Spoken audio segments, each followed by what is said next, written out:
হরে কৃষ্ণ, রাধে রাধে। আজ আমরা একটি গুরুত্বপূর্ণ প্রসঙ্গ নিয়ে আলোচনা করব। আপনাদের যদি এই ভিডিওটি ভালো লেগে থাকে তাহলে লাইক, কমেন্ট এবং শেয়ার করবেন এবং আমাদের গড়িয়া বার্তা চ্যানেলটি সাবস্ক্রাইব করে দেবেন এবং পাশে থাকা বেল আইকনে প্রেস করবেন।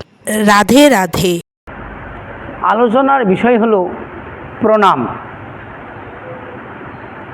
আমরা যে ঠাকুরকে বা গুরুদেবকে বা বৈষ্ণবকে যে প্রণাম করি, সে প্রণাম করার বিধি কী, এবং বাড়িতে পিতামাতাকে গুরুজনকে যে প্রণাম করব, সে প্রণামের বিধান কী, কীভাবে প্রণাম করতে হয়, শাস্ত্রে কীভাবে বলেছেন প্রণাম করার জন্য, সেই বিষয় নিয়ে আজ আলোচনা করব। শাস্ত্রে 4 প্রকারের প্রণামের বিধান দিয়েছেন। একটি হলো অভিবাদন,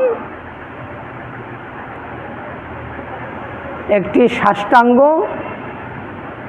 একটি অষ্টাঙ্গ আর একটি পঞ্চাঙ্গ।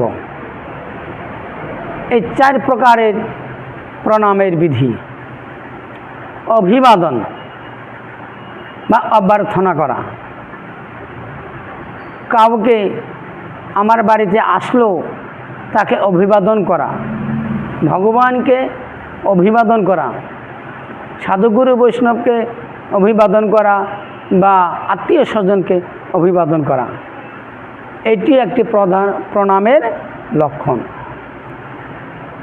দ্বিতীয় হচ্ছেন সাষ্টাঙ্গ। সাষ্টাঙ্গ প্রণামের বিধি বলেছেন, মানে আমার মস্তক থেকে পা পর্যন্ত সম্পূর্ণ বডি দিয়ে কাউকে প্রণাম করাকে বলা হয় সাষ্টাঙ্গ প্রণাম। এবং অষ্টাঙ্গ প্রণাম 2 জানু মানে হাঁটু, 2 বাহু এবং মস্তক, নাক এবং মন, এগুলো দিয়ে এবং বাক্য, একে বলা হয় অষ্টাঙ্গ। আর পঞ্চাঙ্গকে বলা হয় 2 হাঁটু, 2 বাহু আর মন। এই 5টা জিনিসকে প্রণাম করাকে পঞ্চাঙ্গ প্রণাম বলা হয়। এইভাবে অভিবাদন করে, সাষ্টাঙ্গ প্রণাম করে, অষ্টাঙ্গে প্রণাম করে, পঞ্চাঙ্গভাবে প্রণাম করতে পারেন। তবে সাধুগুরু বৈষ্ণবকে সাষ্টাঙ্গ দণ্ডবত প্রণাম বিধান রয়েছে এবং মহিলাদের জন্য রয়েছে পঞ্চাঙ্গ প্রণাম বা অষ্টাঙ্গ প্রণাম। মহিলাদের সাষ্টাঙ্গ প্রণাম নিষেধ। সাষ্টাঙ্গ প্রণাম মানে একদম সম্পূর্ণ শুয়ে পড়া, সারেন্ডার হওয়া, একে বলছে সাষ্টাঙ্গ প্রণাম। এটা মহিলারা করিবেন না। মহিলাদের জন্য 144 ধারা আইন জারি করা রয়েছে, তারা লম্বা হয়ে প্রণাম করিবেন না। এবং প্রণাম করার আরও বিধি দিয়েছেন। এখন কাকে কিভাবে প্রণাম করব, এটা তো বলা হলে কিভাবে প্রণাম করব, আর কাকে, গুরুদেবকে কিভাবে প্রণাম করতে হয়, ভগবানকে কিভাবে প্রণাম করতে হয়, তৎ বিষয়ে আমরা আলোচনা করব। শাস্ত্রে বলেছে স্ববামে প্রণমেত বিষ্ণু, দক্ষিণে চ গৌরী, গুরুর অগ্রে প্রণমেত অন্যথা নিষ্ফলং ভবেৎ। অর্থাৎ স্ববামে প্রণমেত বিষ্ণু, ভগবান বিষ্ণুকে নিজের বামে রেখে প্রণাম করতে হয়। বিষ্ণু তত্ত্ব বিগ্রহ সেখানে গোপাল থাকতে পারে, মহাপ্রভু থাকতে পারে, নৃসিংহদেব থাকতে পারে, বরাহদেব থাকতে পারে, বা অন্যান্য বিষ্ণু তত্ত্ব যত বিগ্রহ রয়েছে, এইসব বিগ্রহকে নিজের বামে রেখে প্রণাম করতে হয়। এবং দক্ষিণে চ গৌরী, ডান দিকে যত দেবদেবী রয়েছেন তাদেরকে নিজের হাতের ডাইনে রেখে প্রণাম করতে হয়। আর গুরুর অগ্রে প্রণমের, গুরুর অগ্রে গুরুদেবের সামনে বা বৈষ্ণবের সামনে না ডাইনে না বায়ে, একদম সামনাসামনি প্রণাম করতে হবে, অন্যথা নিষ্ফলং ভবে। তাহলে এর ব্যতিরেক হইলে পরে কোনো ফল পাওয়া যাবে না। এমনি তো মাজার মধ্যে ব্যথা, কোমরে ব্যথা, কোমরটাকে নিচু করতে পারি না, তাও যদি অতি কষ্টে প্রণাম করলাম, হয়ে গেল ডাইনেটা বায়ে আর বায়েটা ডাইনে, নিষ্ফলং ভবে। ভগবান ওইটা দেখবেন না তোমার মাজায় ব্যথা, তুমি ডাইনেটা বায়ে করছো, বায়েটা ডাইনে করছো, ক্ষমা করবেন না।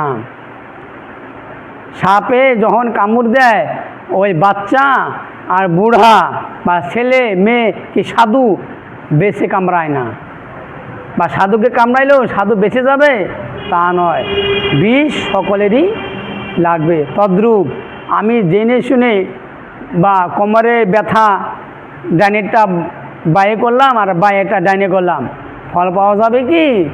যাবে না।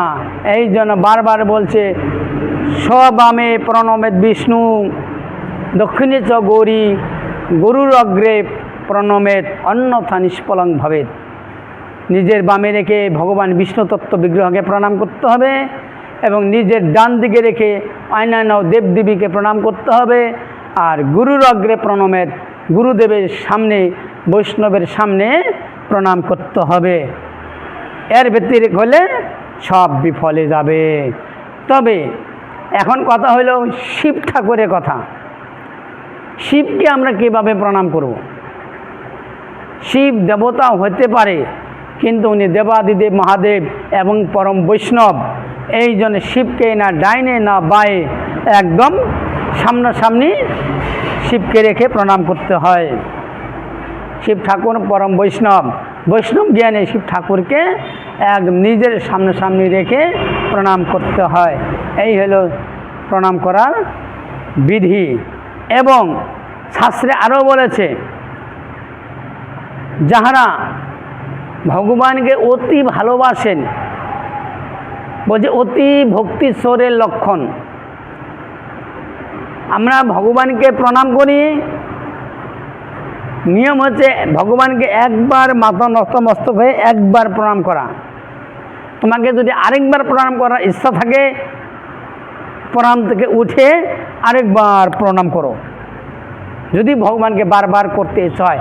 তবে একটা নিষেধ করেছেন, সেটা হইল ভগবানকে প্রণাম করলাম, এই মন্দির, আমাদের মন্দিরের সামনে বারান্দা রয়েছে আর আমরা নিচে দাঁড়িয়ে প্রণাম করি, তো ওই যে ইটা রয়েছে, বেদিটা রয়েছে, অর্থাৎ বারান্দার যে জায়গাটা, ওইখানে আমরা মাথা রেখে প্রণাম করি, এইটা নিষেধ করেছে। অর্থাৎ ভগবানের সামনে নিজের মাথাকে বারবার এই ঠোকাটা নিষেধ। ভগবানের সামনে বারবার মাথা ঠোকাবেন না। যারা ঠোকাবেন তাদের প্রণাম ভগবান অবধি পৌঁছাবে না, কারণ ভগবান এটি পছন্দ করেন না। যদি প্রণাম করতে হয় ভগবানকে বারে বারে, তাহলে একবার প্রণাম করুন, আবার উঠেন আরেকবার প্রণাম করুন। কেন একবার প্রণাম করে মাথা ঠুকবেন, সেটা করা নিষেধ করেছে। এইভাবে করে আপনারা ভগবানকে প্রণাম করবেন, দেবদেবীকে প্রণাম করবেন। আর এখন কথা হইল নিজের বাড়িতে পিতামাতাকে কীভাবে প্রণাম করবেন। পিতামাতাকেও গুরুদেবকে বা বৈষ্ণবকে যেভাবে প্রণাম করা হয়, সামনাসামনি রেখে প্রণাম করবেন, তবে পিতামাতা খুশি হবেন। তবে প্রত্যেক গৃহস্থের কর্তব্য হচ্ছে সকালবেলায় ঘুম থেকে উঠে সর্বপ্রথম ভগবানকে প্রণাম করে, গুরুদেবকে প্রণাম করে, তারপরে পিতামাতাকে প্রণাম করে বিছনা থেকে উঠতে হয়। এইভাবে যদি করেন ভগবানের কৃপা তাড়াতাড়ি পাবেন। হরে কৃষ্ণ, রাধে রাধে।